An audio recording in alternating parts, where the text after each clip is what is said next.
Hi everyone, welcome to Coffee with Lauren. I'm Lauren. This is my coffee. I feel like it's a very accurate mug. Just right. Today's video is going to be kind of short, a little shorter, which probably you guys are like, that's totally fine. But it's going to be all about researching while writing.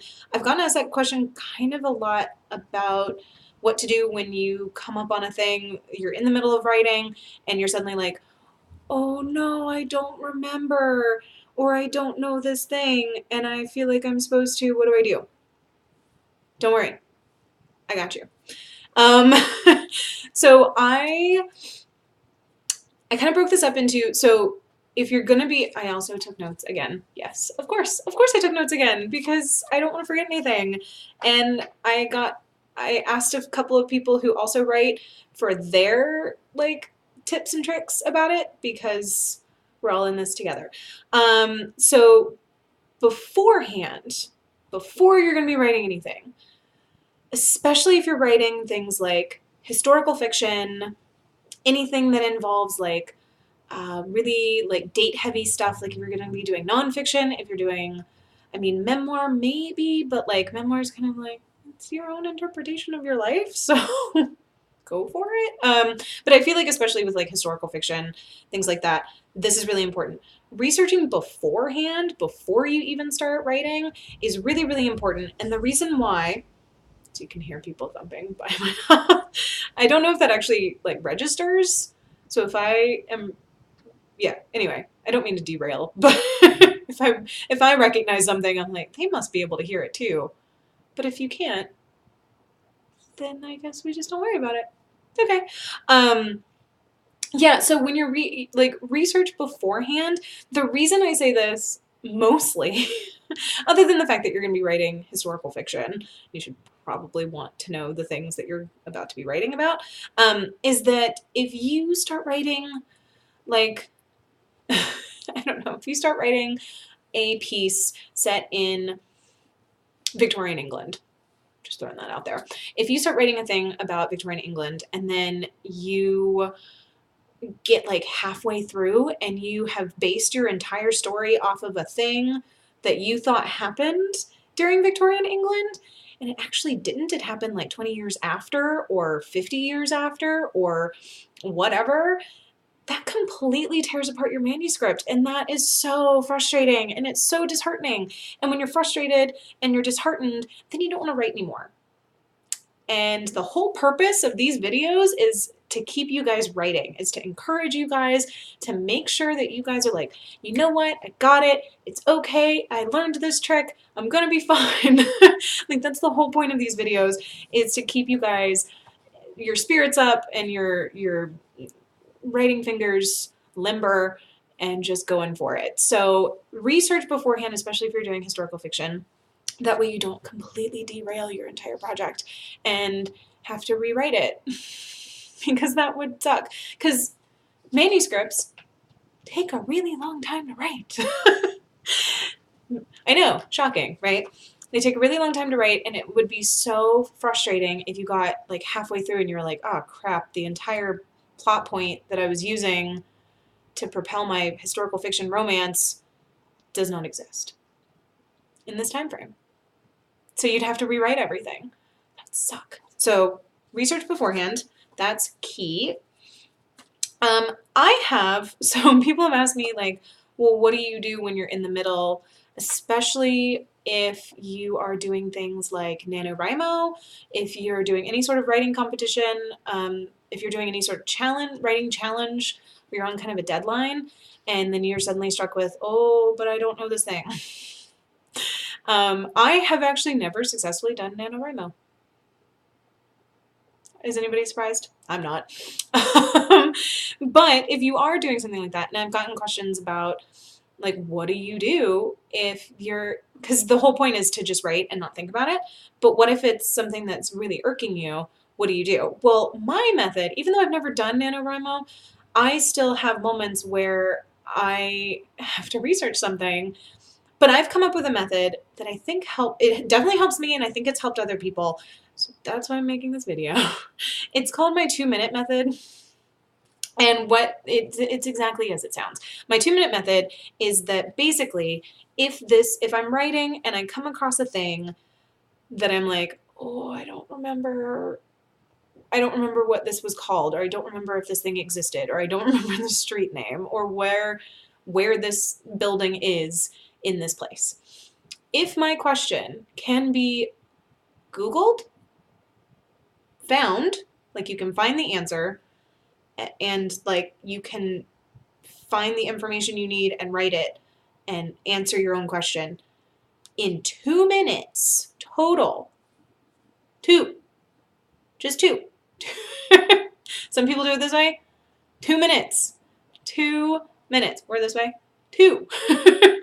You can do it in 2 minutes total. Then you can stop your writing, Google the thing, figure it out, and then come back. That's totally fine. If it's a bigger question, if it's a bigger issue, if it's a conceptual thing, I put a note in my document, like I don't stop writing. I put a note in my document in brackets and in different colored font. That's key. Put a note in the document, look this up later. Putting it in a different colored font helps me. You can also do like a different size font, or you can do different like type of font, but color, when we are scanning our document, we look for color. So if you put a red note or a blue note or a purple note in your document, that's going to stand out to you and it's not going to get accidentally missed. So putting a red note in brackets, look up this thing, research this political movement, whatever it is that you need to do, research that at a later date and save that for your first round of edits, or even just like save it for a different day when you're like, hey, remember that thing that I was going to research? Let me go ahead and research that now. That's what I do. Also, definitely put it in a different color or in a different, like I said, different size, because when you do that, when you're scanning, because all we do is just stare at a freaking computer screen all day. It's the same black and white. And if you are going back through your own manuscript, like I edit a lot of my own stuff. I edit all of my own stuff, not a lot of. Why did I say a lot of? I edit everything that I've ever written. When you edit your own stuff, you're just rereading the same stuff over and over and over again, and it's really easy to miss mistakes. So if you have put something in a different color, that's why the like Word document comes up. If you like misspell something, it comes up with like a red squiggly. It's because you notice it. So if you put it in a different color, then you're going to notice when you go back through, like, oh, I didn't research that thing. I should probably do that because I want to put this out into the world. And it would be super embarrassing if you sent out a manuscript that had had a thing that said research here. And your editor, agent, publisher, your whoever would be like, yeah, why didn't you do that? So anyway, there are other methods too. You can also just completely wait for the next round of edits. I tend to research on the fly. Like I research as I'm writing. Why am I doing these hands? I don't know.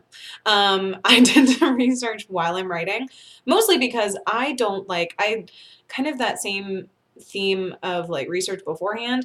I really don't like just hoping and crossing my fingers that whatever I mentioned in chapter 13 is going to be fine and is actually going to work out for chapter 21.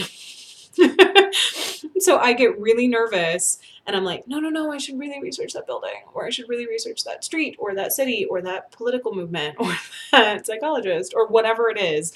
Like I tend to want my research done before I get too far away from it.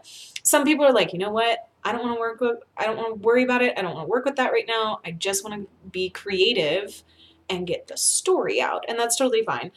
So I know people who, sorry, camera shaking. I know people who wait for the complete first round of edits, which is like their draft is done and then they're going to go back through. I know people who do that. I also know people who get help from their beta readers. That's a tricky one. It's only tricky because you have to find beta readers who actually like the research. And Sometimes it can just be hard to find beta readers. But you should also not expect your beta readers to fact check your work, because that's your job. You're the writer. You're supposed to do that. So your beta readers probably aren't going to and most of the time, and I'll do a completely separate video on beta readers because they're really important. They're the unsung heroes of the publishing world. Beta readers and slush pile readers, but I'm going to be focusing more on beta readers because that's who I use more. But they are the unsung heroes. They are the wind beneath my wings. They deserve all the credit and more. So you really shouldn't overload them with like a ton of, hey, can you like fact check this thing for me? No, don't be that person. Please don't. And also don't be like, well, Lauren said in her video that like beta readers will research for you. No. Sometimes they will. Sometimes, most of the time, they won't. So it's really just like finding beta readers. But like this comes from a person who said, their beta readers enjoy research and enjoy fact checking and enjoy kind of going, oh yeah, like this is historical fiction. Let me research about this thing. I wasn't very good in history, so yeah, I'm not going to be able to pull off examples right off the top of my head too often. But sometimes beta readers can go through and say, hey, you said that this thing happened in 1641. It never actually existed in 1641. It didn't come into existence until 1750 or whatever. And then you can kind of go, oh, whoops, let me fix that. But that's a tricky one. Don't expect your beta readers to do too much. Or, in the last one, the last idea, you just make it up. Which I feel like we all do, really. But like, yeah, especially if you're writing fiction, if you're writing sci-fi, if you are doing, I have a project right now I'm working on that's alternate universe historical fiction. So some stuff are gonna change. Some stuff is going to change, are going to change. Grammar. Some things will have changed because it's an alternate universe. So some things will be similar, but some things will have changed. So I get to make the decision, and if I don't really know something, I can just kind of go, well, guess what? They had toasters then, so. And then I can just put my hands on my hips and stare myself down and go, it is because I said it is. And then that's it. So depending on what you're writing, you can also just make it up. And it's totally fine. And nobody's going to question you because it's sci-fi, fantasy, whatever. I mean, I feel like if there are elves and orcs and unicorns in what you're writing, people aren't going to try and fact check the dates that you mention. If it comes to like how planes work, can you make it up? Is this a piece that you can just go, you know what? In this universe, planes work because there are tiny men in the wings running on hamster wheels. I don't know. Whatever you want to say. You can just make it up. That's not actually how planes work. Learned that in 3rd grade. But just however you want to do it, it's totally fine. I'm going to sip my coffee. Hold on. Just write. Just write it out. It's totally fine. Yeah. That's all I got. You can also make it up if you want. But at the end of the day, just find a way that feels right to you to edit and to edit. I mean, yeah, to edit. We're going to be doing a whole nother video about editing. But researching, as long as it's not disturbing your flow, as long as you are not getting sucked down the rabbit hole, you'll be okay. I also, I put a timer on because I don't want to get sucked down the Wikipedia rabbit hole. Put a timer on your phone and say, you know what, I just have to find this date for this thing. If it takes me longer than 2 minutes, I will just put a note in. If it takes me less than 2 minutes, that's perfect, because the internet is a gorgeous thing and we can find information like that. So if you're able to research something really quickly, put a timer on your phone, ding, 2 minutes, go. You're off to the races, and then you come back to your writing. And I feel like 2 minutes is a really good window because it doesn't completely derail your mental state. Like, you're not, like, it doesn't completely wreck what you were trying to convey before, what you were doing before. It doesn't take you completely out of your world, out of the writing world, out of the world that you're creating. It's very different. So, yeah, just 2 minutes. Find your thing. Keep going. If it takes longer than 2 minutes, just wait and keep writing, because the goal is to keep you writing. Anyway, happy writing, folks. Happy reading.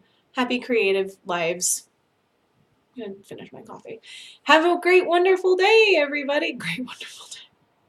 Have a great, wonderful day. I'm going to leave that in. Have a great, wonderful day, everyone. Bye.